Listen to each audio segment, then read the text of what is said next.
Amados irmãos, a paz do Senhor, eu sou o seu irmão em Cristo, presbítero Pedro Paulo, que Deus te abençoe.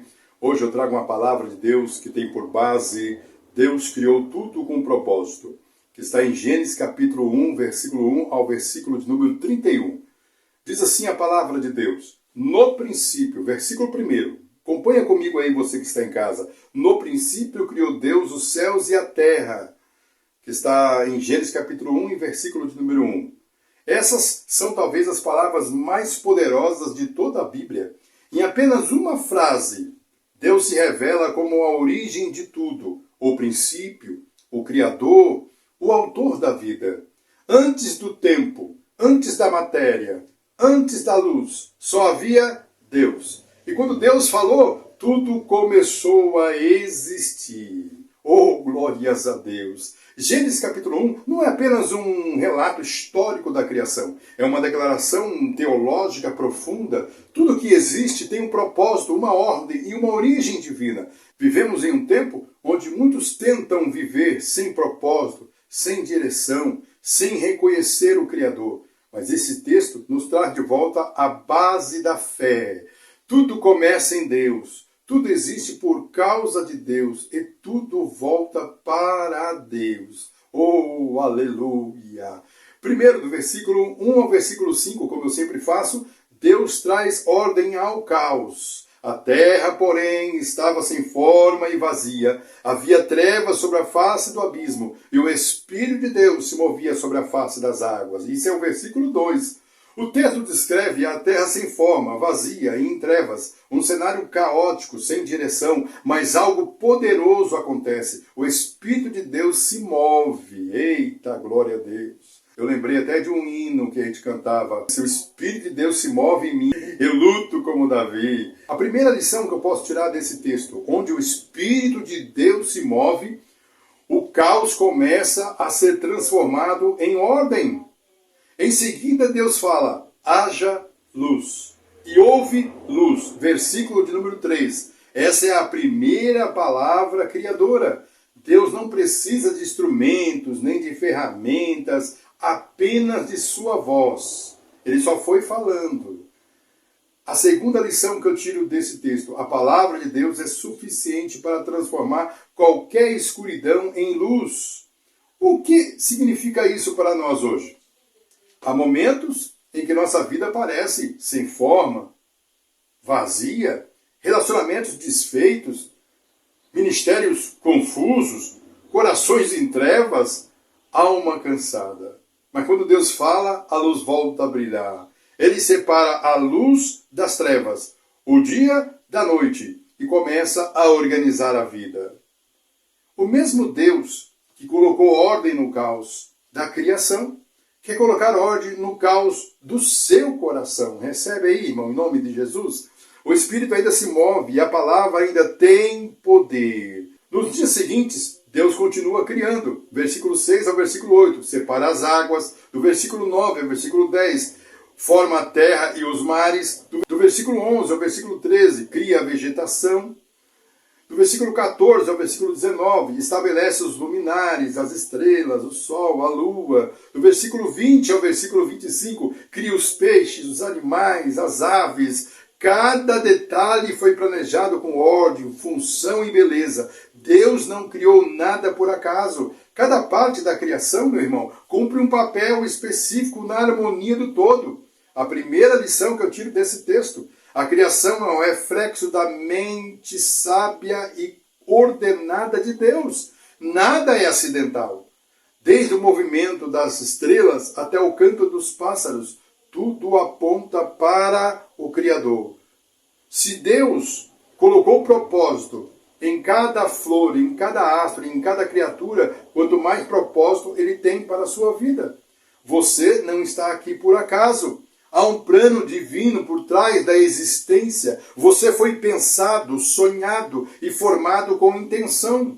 Oh, glórias a Deus! E ao final de cada ato criador, a Bíblia diz: e viu Deus que era bom.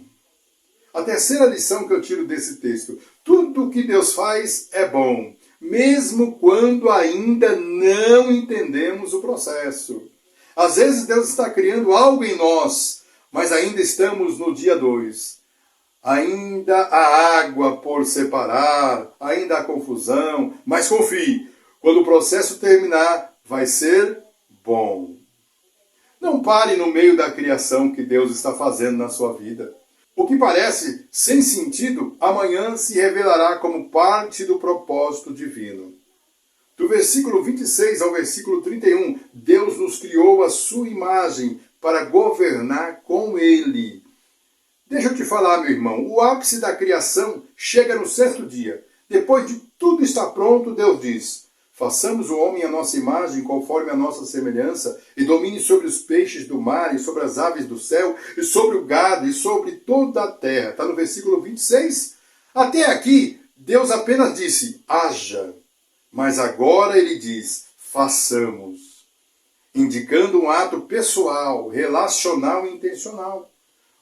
E qual é a primeira lição que eu tiro desse texto? O ser humano é o único ser criado à origem de Deus, com razão, emoção, vontade e espírito. Oh, glórias a Deus! Isso significa que fomos feitos para refletir o caráter do Criador, amor, justiça, santidade, criatividade. E Deus abençoou o homem e a mulher dizendo, no versículo 28, frutificai, multiplicai-vos e enchei a terra e sujeitai-a.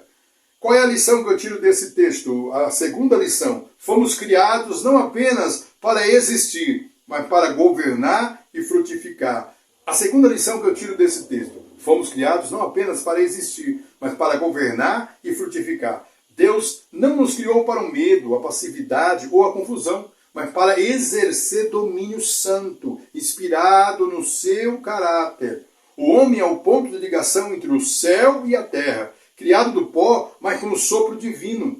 E ao final o texto diz: e viu Deus tudo quanto tinha feito, e eis que era muito bom. Versículo 31. Qual é a terceira lição que eu tiro desse texto? O muito bom, Deus só aparece dizendo dessa vez, quando o homem foi criado. A criação só se completou quando o reflexo de Deus apareceu sobre a terra. Você, meu irmão, minha irmã, meu amigo, minha amiga, você é a obra-prima de Deus. Você foi criado para refletir sua glória, viver em comunhão com Ele e manifestar seu reino onde estiver. Quando você entende isso, a vida ganha direção e valor. Tudo tem propósito. Gênesis capítulo 1 termina com o mundo em perfeita ordem, harmonia e beleza. Tudo começa com ordem. E tudo começa com Deus, é sustentado por Ele e termina nele. Se Deus criou o universo com um propósito, Ele também criou você com um propósito. Se Ele trouxe ordem ao caos da criação, Ele pode trazer ordem ao caos do seu coração também. Se Ele falou haja luz sobre as trevas, Ele pode falar luz sobre sua vida espiritual. A criação, mais do que é um ato, ela é uma mensagem. Deus é poderoso, meu amado irmão. Sábio, amoroso e também é presente. E Ele continua criando, agora, novas histórias dentro de nós para a sua vida. E eu quero orar por você. Senhor, Tu és o Criador de todas as coisas. Tu fizeste o universo com propósito e sabedoria. Hoje pedimos, Senhor, crie em nós um coração novo, renove em nós o Teu Espírito e fala novamente Tua palavra sobre nossas trevas. Traz ordem, propósito e luz para nossas vidas, assim como fizeste no princípio, que a Tua luz brilhe em nossos corações. É o que eu te peço em nome de Jesus. Oh, glórias a Deus, aleluia. É a criação, irmão. Estamos falando sobre Gênesis capítulo de número 1. Que Deus te abençoe. Que o Espírito Santo de Deus continue falando ao seu coração. Continue conosco. Vamos continuar aí com Gênesis 2, Gênesis 3 e por aí vai. E vamos completando essa série de Gênesis. Que Deus te abençoe, meu irmão. Fiquem todos na paz do Senhor Jesus.